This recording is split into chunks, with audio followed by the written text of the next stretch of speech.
माँ दुर्गा का वो स्वरूप जो साधारण रूप में इस कलयुग को सत्युग बनाने का कार्य कर रही है। मेरे दाएं साइड आप वृद्ध शरीर देख रहे हैं, जिसे आदि देव प्रजापिता ब्रह्मा कहते हैं, सुदर्शन चक्रधारी कहते हैं, सैनिकों की दुआओं से रक्षा करने वाले ये माता पिता आपके सन्मुख हैं, जो गुप्त रीति हैं। एक बार इनके लिए जोरदार ताली है।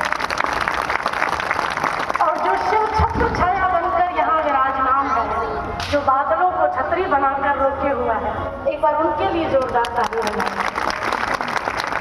अब कारवां शुरू होता है सन 1936 से, जब एक छोटा सा बीज, ये म्यूजिक की आवश्यकता नहीं है, इसे बंद कर दीजिए। सन 1936 में लगा एक बीज जो अंकुर बना। कहते हैं बीज जब साधना करता है तो अंकुर बनता है, और अंकुर जब आराधना करता है तो पुष्प बनता है, और पुष्प जब नमन करता है तब फल बनता है, और फल यदि मीठा हो तो वो तब सबको प्रिय लगता है। वो हमारे सामने पका हुआ फल ये भी है। शहीद परिवार जो हमारे सामने है, हम सदा ऋणी हैं, इनके लिए हम शब्द चुनकर कहीं से ला ही नहीं सकते। और पीछे हमारे वो जवान बैठे हैं जो जान की बाजी लगाकर हमें सुख से बिठाते हैं। और एक वो पिता वो भी है जो गुप्त रूप में हम सब की रक्षा करते हैं। 1936 में लगा बीज आज एक वट वृक्ष बनकर न केवल भारत अपितु समस्त विश्व में मूल्यों की छाया प्रदान कर रहे हैं। एक बूढ़ा चित्र में फिर आपका ध्यान खिंचवाऊंगी। इनका माँ जगदम्बा और पिता ब्रह्मा बाबा।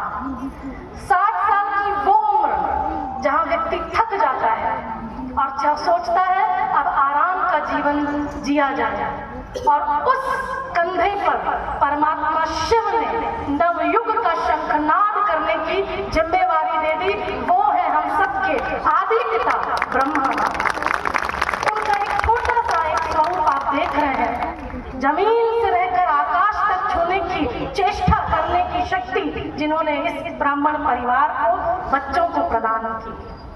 संस्था अपना कार्य 21 प्रभागों के माध्यम से करती है, जिसमें से एक प्रभाग जहां आप बैठे हुए हैं सुरक्षा प्रभाग, और वहां से पधारे हमारे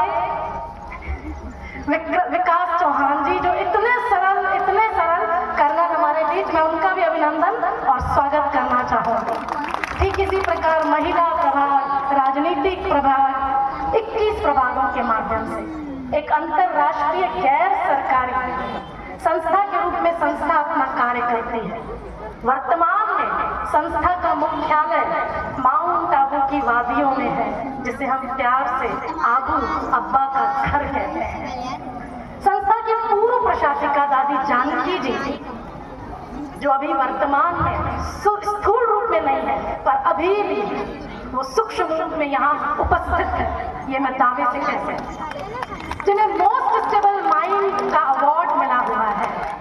स्थिर मन की महिला पूरे विश्व में वो पहली। परमात्मा ने आकर यही सिखाया कि नारी चाहे तो घर को स्वर्ग बना सकती है, और नारी चाहे तो घर को नर्क बना सकती है। एक पहली संस्था जहाँ का सहज कुशल संचालन मातृशक्ति द्वारा होता है, जहाँ पर दो माताएं भी कहते हैं यदि रहेंगे तो बर्तन बजेंगे। पर आपको बताते हुए हर्ष हो रहा है, 50,000 से भी अधिक समर्पित बहनें यहाँ अपनी सेवाएं देती हैं। अलग अलग घरों के परिवेश से, अलग अलग संस्कारों से, अलग अलग कास्ट से, क्योंकि इनको जोड़ने वाला धागा बड़ा मजबूत है।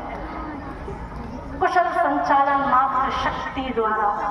और इसीलिए कहा कि संस्था का एक ही लक्ष्य है, नर ऐसी करनी करे कि नारायण बन जाए, और नारी ऐसे कर्म करे कि लक्ष्मी बन जाए। जहाँ सोचने मात्र से भी कंपन होती है कि हम देवतुल्य, एक शहीद ही देवतुल्य बन सकता है। हर मनुष्य के अंदर 3 गुण है, मनुष्यता, पशुता, दिव्यता। आप जिस संग में रहते हैं आपके वो गुण बाहर आते हैं। परमात्मा का सच्चा संग, शिव का सच्चा संग आपको देवता तुल्य बना सकता है। और अंत में यही कहना चाहूंगी कि ओम न होता तो ओंकार न होता, ओंकार न होता तो ये साकार न होता, साकार न होता तो ये शिव निराकार न होता, और ये निराकार न होता तो ये संसार न होता। आप सबका बहुत बहुत पुनः परमात्मा के इस घर में अभिनंदन, स्वागत, और मंच से अनुरोध करूंगी परमात्मा की उस अवतरण भूमि में इस जीवन में कम से कम एक बार जाने का लक्ष्य जरूर रखें, यही हमारी भावना है। ओम शांति।